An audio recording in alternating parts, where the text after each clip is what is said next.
Brasil, eu tô no chão. Eu tô no chão. Sense8 foi cancelada. Sense8 foi cancelada. Eu não tô acreditando. Eu tô apenas muito... Não sei o que falar, não sei o que sentir.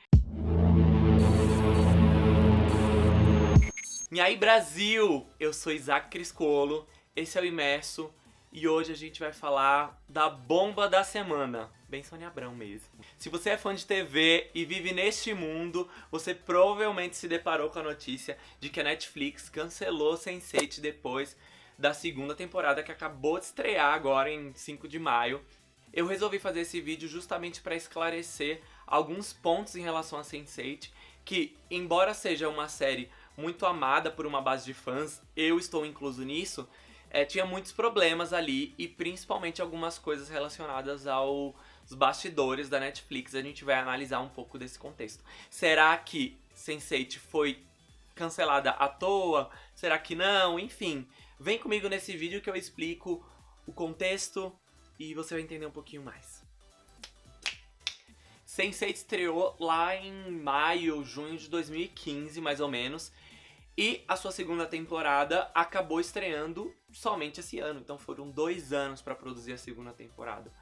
Isso, do ponto de vista de produção televisiva, é um problema. Porque é importante ter um calendário em que as pessoas esperam pelo menos uma vez no ano a nova temporada. Principalmente nesse novo sistema da Netflix. Recentemente, logo depois da estreia da segunda temporada da série, um dos produtores, Roberto Maleba, falou em entrevista que talvez Sense8 não passasse de uma terceira temporada. Isso já causou um burburinho entre os fãs. Meu Deus, como assim? A história tem tanto potencial e só vai ter mais uma temporada? Nessa entrevista, ele explicou que Sense8 provavelmente teria somente mais uma temporada por uma série de motivos. Sense8 é uma série cara de ser produzida. A segunda temporada custou mais ou menos 9 milhões de dólares por episódio. Isso dá, numa temporada de 11 episódios, quase 100 milhões de dólares. É muito dinheiro. É muito dinheiro para uma série. O segundo motivo, a logística da série. É muito difícil gravar Sense8 em 16 cidades, sei lá quantos países, e levar todas as pessoas que trabalham na série junto. A Lana produziu a segunda temporada de Sense8 sozinha, porque a Lily, a outra irmã, se afastou para cuidar da transição dela. Ela também é uma mulher trans. Todos esses fatores fizeram com que uma renovação ficasse complicada do ponto de vista de produção. Caso rolasse uma renovação para a terceira temporada, a série só iria ficar pronta em 2019. Ou seja, mais 2 anos de produção, mais 2 anos de espera para os fãs. Para a Netflix e para qualquer produtora, distribuidora, isso é muito ruim. Mas se tem uma base de fãs muito boa, as pessoas esperam. Enfim, a gente esperou, né? Eu vou deixar os spoilers pro final, que eu vou falar um pouco do enredo da segunda temporada. Então, pode ficar tranquilo que você que ainda não assistiu a segunda temporada não vai pegar spoilers até o final, quando eu vou avisar, ó, alerta de spoiler. Então vamos entrar agora no motivo 1, o custo. Sense8 é uma série cara. É uma das séries mais caras já produzidas na história da TV. Pra vocês terem uma ideia, as séries que estão no hall das séries mais caras já produzidas são Game of Thrones, Roma, Boardwalk Empire, ER e Friends. E todas elas tiveram seu contexto. As séries da HBO são naturalmente muito caras.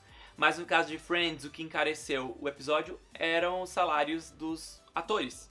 Cada um ganhava $1 milhão por episódio. Séries da Netflix como House of Cards e Orange is the New Black custam, em média, $4 milhões por episódio. Uma série comum de TV fechada ou aberta custa, em média, $3,5 milhões. Então, quando a gente tá falando aqui de Sense8 em $9 milhões, é dinheiro para um caralho. Sense8 só perde pra Game of Thrones, que tem um orçamento ali de $10 milhões por episódio, e perde pra 2 irmãs de casa do Netflix. São The Crown e The Get Down. The Get Down foi recentemente cancelada. The Crown foi renovada para uma segunda temporada. Apesar de Sense8 custar essa grana toda, ela não é a série mais cara já produzida pela Netflix. O recorde é de The Crown, que custou $130 milhões para produzir a sua primeira temporada. The Get Down também foi bem cara, $120 milhões para produzir uma temporada. The Crown, inclusive, é uma das séries mais caras da história. Isso quer dizer que dinheiro não é o problema para Netflix. Então, existem outras coisas na equação para justificar o cancelamento de Sense8. Uma delas é a audiência. A gente não sabe como que tá a audiência de Sense8 porque a Netflix não abre esses dados como as TVs abertas e as TVs fechadas abrem numa espécie de Ibope lá nos Estados Unidos. Então ninguém sabe se uma série da Netflix está indo bem ou não. E inclusive a Netflix tem uma estratégia de investir em algumas séries, mesmo que elas não deem tanta audiência no começo, mas pensando no longo prazo, pensando nos algoritmos, enfim, no que as pessoas vão gostar dentro da plataforma. Até agora eu falei então que tem a questão do custo, tem a questão da logística e tem a questão da produção, da demora de produção. Esses já são alguns motivos para Sense8 ser cancelado. A Netflix, pelos atuais movimentos dela, está disposta a gastar muito dinheiro em conteúdo. Por quê? As pessoas têm gastado cada vez mais tempo dentro da plataforma. E qual que é a moeda de troca dos tempos atuais? É tempo. Quanto mais tempo você tem das pessoas, mais valiosa é a sua empresa. Netflix tem o tempo das pessoas. Pra gente entender um pouquinho mais dessa situação, eu vou aprofundar no contexto da Netflix. Qual a situação que a Netflix está vivendo hoje, pra gente entender um pouco de por que só agora a Netflix está cancelando algumas de suas produções. Em outubro do ano passado, a Netflix anunciou para os seus investidores que em 2017 iria investir 6 bilhões de dólares em produção de conteúdo. Essa produção de conteúdo não só inclui a produção de originais, inclui também a compra de direitos de exibição de outras séries. Em 2017, a meta da Netflix é produzir 1.000 horas de conteúdo original. Para comparar, em 2016, a Netflix produziu 600 horas de conteúdo original. Em 2017, a Netflix, de acordo com The Verge, vai produzir 2/3 a mais de conteúdo do que ela produziu em 2016 e ela só vai gastar 16% a mais. Ou seja, o custo de produção é pequeno diante da quantidade de conteúdo que a Netflix investe dentro da plataforma. A Netflix tem investido em nichos.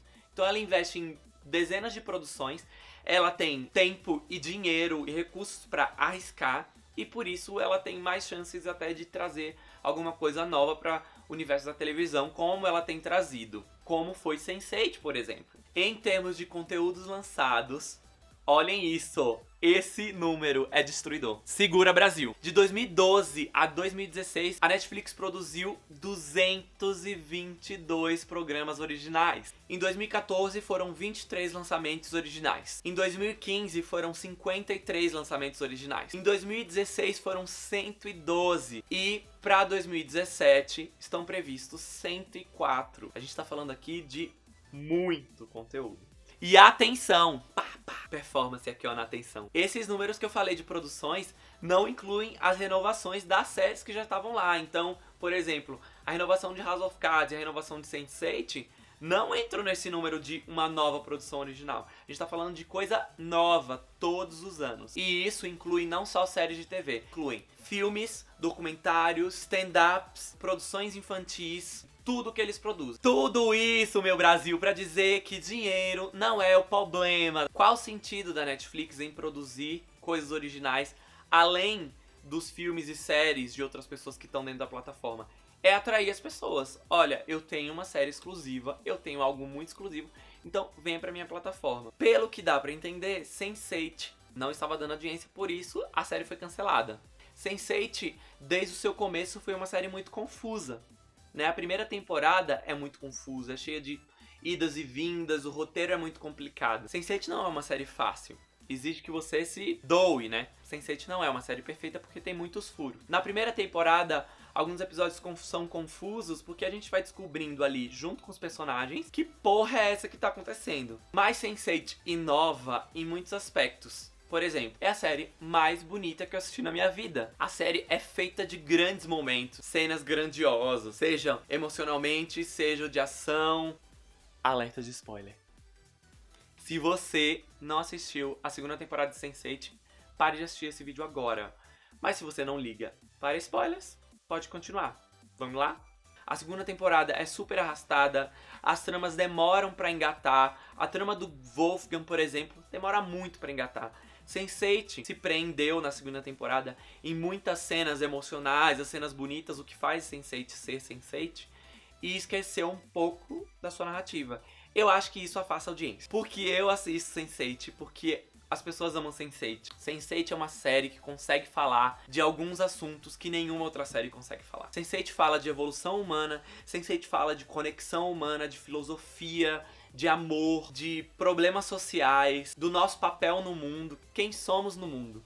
Sense8 se propõe a refletir esse papel do ser humano ali. Inclusive, quando eles colocam uma outra espécie sendo caçada, porque os sapiens, né, os homo sapiens têm medo de uma outra raça, tem toda essa questão social, uma discussão social, filosófica, enfim. E a série se passando em vários lugares do mundo, ela mostra como os problemas são todos muito globais. A gente passa pelos mesmos problemas em diferentes contextos e realidades. Então eu posso dizer, me perdoem os trocadilhos, que Sense8 é uma série sensorial.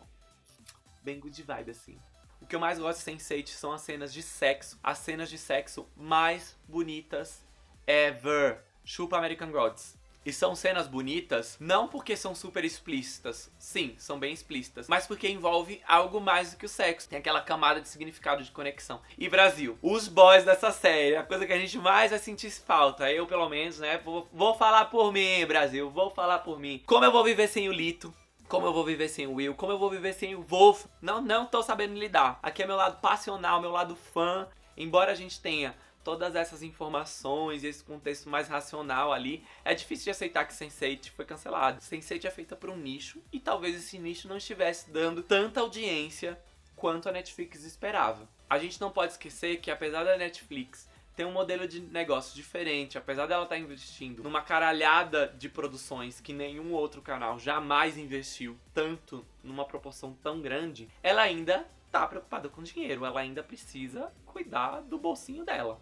Então, uma série precisa ter audiência e ser inovadora. É talvez essa a fórmula que a Netflix está procurando. E Sense8 talvez fosse inovadora demais, mas não conseguia atrair a audiência, não tinha apelo, um abraço da audiência. Vamos atender o telefone aqui, Brasil? Nhaim? Tô gravando! Isaac, e agora? O que acontecerá com Sense8? Quem assistiu a segunda temporada sabe que a série acabou com um cliffhanger. Não terminou a sua história. É meio chato, né? É um pouco de desrespeito com os fãs, com quem assistiu até aqui, não finalizar essa história. Eu gostaria muito que a Netflix pensasse nisso e finalizasse, sei lá, com 3 episódios ou pelo menos um filme. Netflix, amiga, ajuda a gente, faz um filme, faz alguma coisa pra finalizar essa história. Não deixa a gente órfão, não. Por favor, tá? Obrigada. Aí eu fiquei pensando, será que é possível algum outro canal comprar Sense8? É muito difícil que outro canal compre Sense8, principalmente porque a Netflix não libera audiência.